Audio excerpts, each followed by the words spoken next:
មានបងឡាគាត់ខលមកផងឆាតមកផងមកសួរខ្ញុំថាបាយឆានៅក្នុងវីដេអូណៃផងហើយបាយឆានេះគឺខ្ញុំតែធ្វើដោយផ្ទាល់ដៃខ្លួនឯងបងប្អូនគ្នា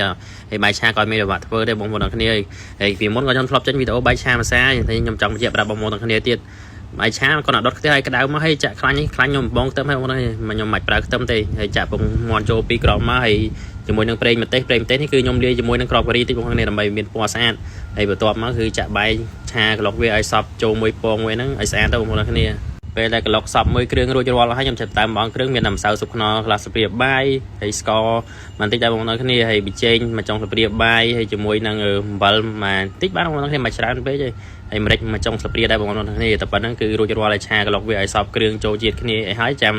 ដាក់ជាមួយនឹងបន្លែសាច់ដែលបានស្រុះឲ្យរួចរាល់ហ្នឹងគឺដាក់ចូលមកឆាក្លុកមួយគ្នាមកផ្លែតបងប្អូនគ្នាហើយសម្រាប់បាយឆានេះបងណាដែលចង់ញ៉ាំអត់ចង់ដាក់ស្ករចង់ដាក់ប៊ីចេងខ្ញុំអាចបត់បានទៅតាមបងទាំងគ្នាការកំងបងទាំងគ្នាបាន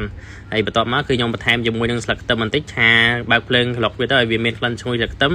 ហើយបន្ទាប់មកគឺពេលដែលចូលសប់មួយលើខ្ទឹមហើយគឺខ្ញុំចាប់ដើមចាក់ទឹកស៊ីអ៊ីវខ្ញុំចាក់លើបាយបងគ្នាខ្ញុំចាក់នៅលើខ្ទះដើម្បីឲ្យវាមានក្លិនឈ្ងុយពីទឹកស៊ីអ៊ីវហើយពេលចាក់ចឹងហើយក៏ដាក់បាយចូលប្រអប់ក៏បើកប្រអប់មកក៏មានក្លិនឈ្ងុយដែរបងគ្នាហើយបាយឆាបងប្អូននេះអត់មានអៀចហើយក៏អត់មានរលើបរលោងសិតតែខ្លាញ់សិតតែអីបងប្អូនគ្នាហើយប្រភេទអង្គដែលបងខ្ញុំមកឆាបាយនេះគឺអង្គផ្កាម្លិះបងប្អូនគ្នាហើយបាយឆានេះបងគ្រឿងតែប៉ុណ្្នឹងបងប្អូនគ្នាអាចញ៉ាំជាមួយនឹងទឹកស៊ីអ៊ីវអែតជាមួយនឹងទឹកត្រីបុកអីតិចគឺធានាថារសជាតិឲ្យឆ្ងាញ់បងប្អូនគ្នាហើយបាយឆាបងប្អូននេះភាគច្រើនក្មេងៗចូលចិត្តបងប្អូនគ្នាព្រោះបងប្អូនលាយមានបន្លែពោតការ៉ុតអីចឹងទៅគាត់ចូលចិត្ត